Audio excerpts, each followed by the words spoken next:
The slingshot doesn't launch without the tension, right? You are always attracting energy into your life. The question is, what can you be mindful about attracting? I'm Shannon Bills, mindset mentor, energy healer, and intuitive reader. And today, we're having mindfulness for breakfast.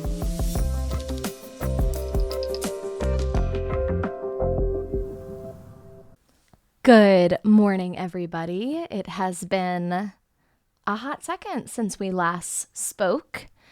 And if you're watching this on YouTube, you know I'm coming in with a good message because my hair is soaking wet and I'm like, I have to get my thoughts out. It has been a minute since I've been able to do that with you. This month has been a lot. It's one of those times where life reminds you how fragile it is, how beautiful it is. That's where we're going in this podcast episode today. That's the vibes. I want to sit down and I want to just talk through it. Last month's podcast, I was mentioning how I was supporting a friend through finding a lump in her breast, and that day I had gone over and she had just gotten a biopsy, and at the time we did not know if it was cancer or not. And I think when you're dealing with somebody my age, you know, a young person, your mind typically doesn't go to stage 3 or stage 4. I would think that you would go to, okay, like they found the lump, they're going to get it, and maybe worst case scenario, you lose your hair and you get a mastectomy, which is still like traumatizing. Well, my best friend has stage 4 cancer.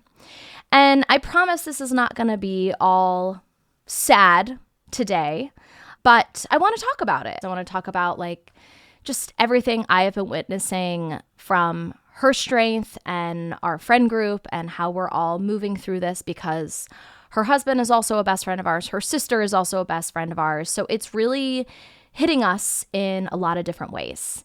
I just want to say I am so proud of how my friend group has been handling this crazy news, and more importantly, how my best friend has been handling this news. I think we have been giving ourselves permission, all of us, to have moments of anger, to have moments of sadness, to have moments of positivity, to have moments of some dark humor, because sometimes we have to just laugh through something like this. I've been learning a lot about breast cancer. And guys, I'm not a doctor. I'm probably going to butcher this a little bit. So stage 3 means that it has spread out of the breast, usually to a lymph node. It is treatable. This is like the big differentiator. Is that the word? Differentiator? Stage 3 is treatable. It's still a very hard battle. They usually are hitting you with a lot of chemo and radiation and medicines, but it is actually curable. It is treatable. There is a world where you could be cancer free. And stage 4 is actually very different. It is, at this time, not curable. It is terminal. It is something that eventually most people die from. Are there rare miracle cases? Absolutely. And are we putting it out there that this is one of them? Totally. And medicine's changing all the time. And so to go from stage 3 to 4 it's pretty crazy. Pretty crazy news to be hit with, because it is, I don't want to use the word death sentence, because this can turn into so many different things, right? But in one beautiful way to look at it, she won't have to be on such intense treatments the way a stage 3 would be to like aggressively kill the cancer. Stage 4, the idea is essentially that cancer is already spreading through her body. And so in a doctor's eyes, there's not really a point to try to tackle it. Again, I am probably butchering this, but this is just like a short synopsis and my understanding in a nutshell, just so you understand what we're dealing with. Like this is a big deal. I know, like, you hear me talking about it very calmly and matter of fact. It's because I've also had a couple of weeks to be sitting with this and supporting my people through it. And I still have my hard days and I have my good days. And interesting to grieve all of this, especially in this very moment where we're at, because she only really started medicine, I believe a shot and a pill. One of the medicines is stopping stopping the cancer from spreading. And the other one, I believe, is more for her hormones. That is how the cancer is spreading. So that is their way of kind of like stopping it in its tracks.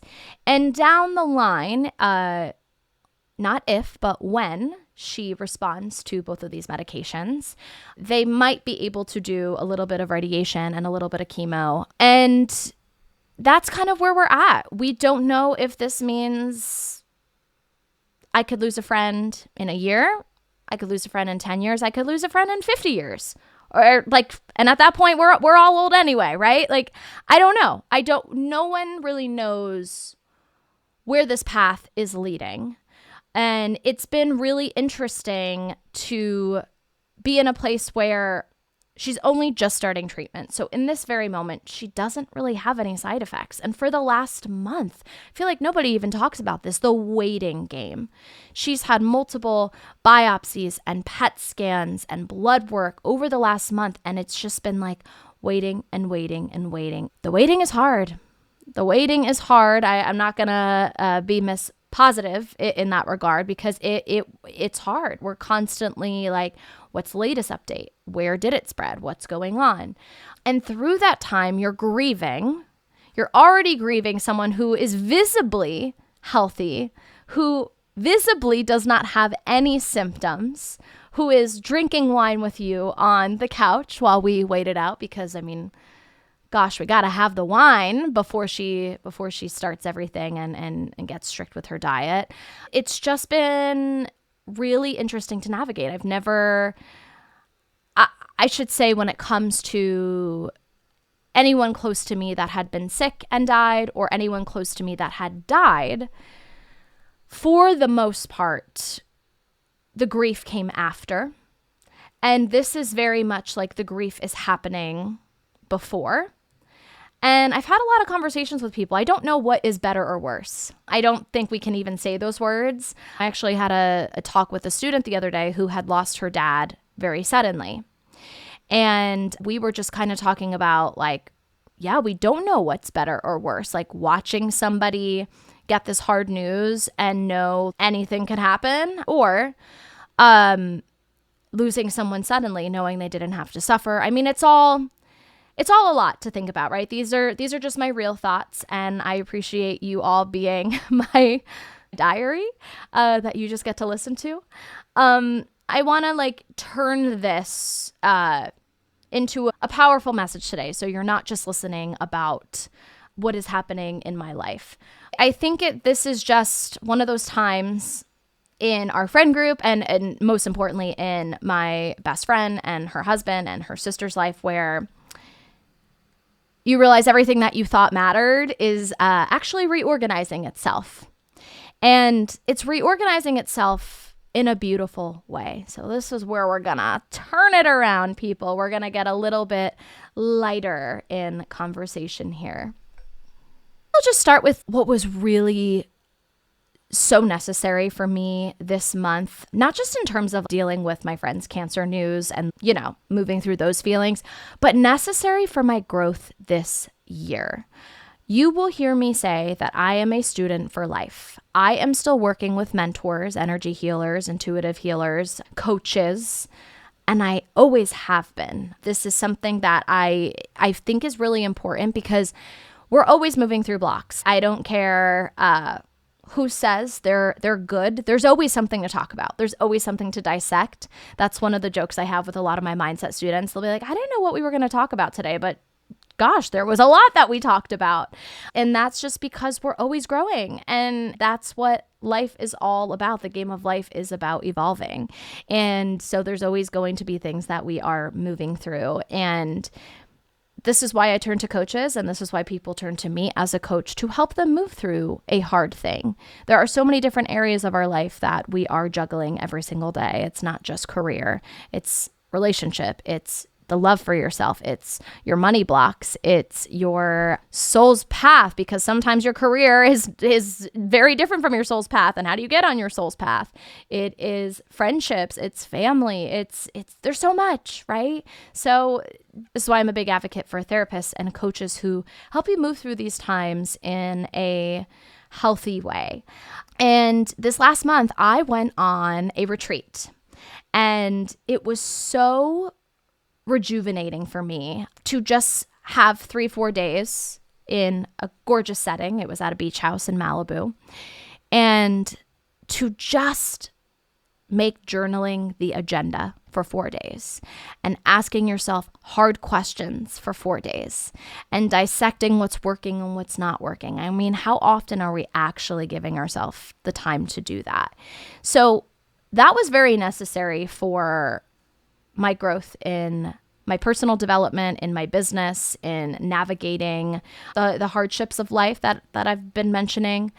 And I just felt so recharged. So I think just this is me saying, like, please take the time to do that. You will never regret spending that money or that time or that effort, because you walk away feeling like $1 million. I mean, the retreat was like 3 weeks ago at this point, and I am still feeling so balanced and also so focused in what I know I have to take action around. It gave me a lot of these aha moments. I'll get personal with you guys. I am planning to go off birth control in the next month, and I have been on it for many years. Like, we're talking most of my life. And that's going to be new for my body to transition with. And I want to do it in the most mindful way possible. And I started to meet with a functional medicine doctor, which I was describing to my friend the other day. He's like, what the heck is a functional medicine doctor? I'm like, okay, think about it this way. Let's say your GP, your regular doctor, is like you having a gym membership. You go to the gym, you like, you know what you want to do for your workout, you feel good after. And a functional doctor is like a personal trainer. They are targeting specific areas, they are catering to your needs, they are getting you on a specific plan. That was the analogy I came up with. But I'm really getting serious about my health. And I'll be honest, seeing my friend's cancer journey was a little bit of a kick that I needed. I think it's a wake-up call for all of us, right? To know that health is wealth. I know that she is taking so many steps to getting her health in check. She is not just going the Western approach, she's going the Eastern approach. She's going to be doing acupuncture. She's going to be doing cupping. She's going to be on supplements. She's going to be doing workouts. And that got me, I mean, I've always been like a workout person. I love a good workout, but sometimes don't nourish my body the way I want to with food. I feel like I can go even healthier. I can go even more mindful with the food I'm putting in my body. And then if you take it a step further, which me and my best friend who's going through cancer, just taking it an extra step and going, well, what candles do we have in the house? And what are those harmful fragrances? And what about the cleaning products? And what about the shampoo we use? And plastic Tupperware? No, let's use glass. Like, just finding these small ways to add even healthier and healthier changes to our day-to-day. And it's been really fun. That has been the light in this time. And through all of this rambling, I've been thinking a lot about something that I call the slingshot effect. It's the spiritual idea that when life is pulling you back, way back, like a slingshot, it's usually because you're being launched forward. And if you are willing to not grip so tightly to what things need to look like. If you're allowing yourself to let yourself be pulled back, surrendering is massive. It's the people who are too scared of the pullback who never get the feeling of the flight, the slingshot being launched and the flying happening. I've seen this slingshot effect happen in my own life before. Biggest example that I've probably talked about on the podcast is leaving casting. That was really hard for me because I was a casting associate for many, many years. I loved my job. I love my industry. I love my bosses. I love what I was working on. I love the money I was making. I love where my career was headed. It was like check, check, check, check, check, check, check. But in my gut, I was like, I know I'm meant for something different. And that was honestly really hard to feel because externally, everything's going right. Internally, something was off. And the slingshot effect for me was the willingness to allow myself to let go of the good things and allow myself to be pulled back, which meant starting from the ground up in my business, literally starting from ground zero, building up, which also meant using my savings to pay myself for 2 years, which meant getting uncomfortable. This was the slingshot pulling me back, pulling me back, pulling me back. And that pullback created the space for the launch.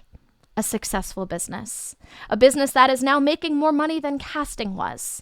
But it was that willingness to get uncomfortable. I'm also watching the same slingshot effect happen in my best friend's life right now. The diagnosis, as hard as it is, it was an awakening for her. It's honestly awakening for our whole friend group. It's an awakening for her husband, for her sister. She's always put her health on the back burner. Sorry, Cara, I love you. You know you would say this.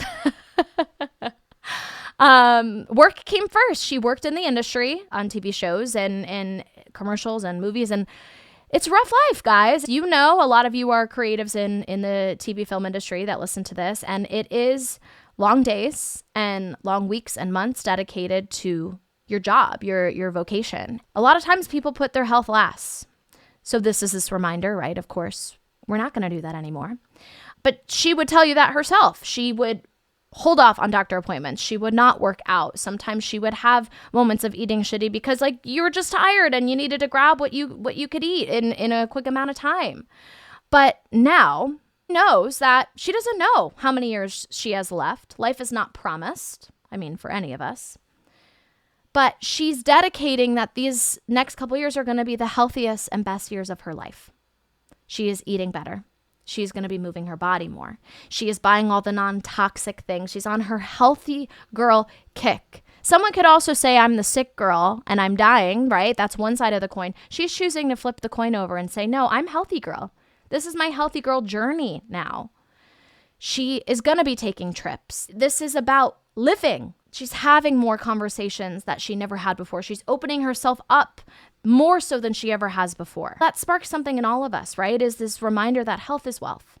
It is a reminder that presence is wealth, that joy is wealth. By no means am I sugarcoating this really hard thing that's going on. It's painful, but it's also beautiful because she is launching into a version of life that is really intentional and alive more than ever.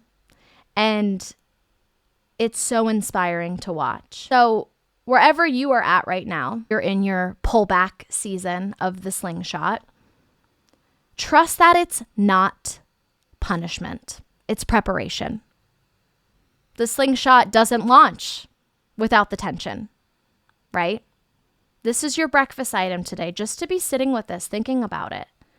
If you can stay soft and malleable through that stretch of the slingshot, say that 3 times fast, then you can let yourself move forward, right?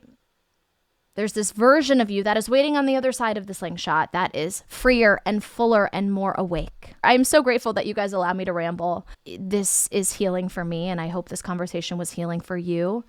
I'm grateful for this season of life, even the hard parts, because it's just reminding me that love and community and surrendering, that's the real markers of success. Because everything else just comes and goes, right?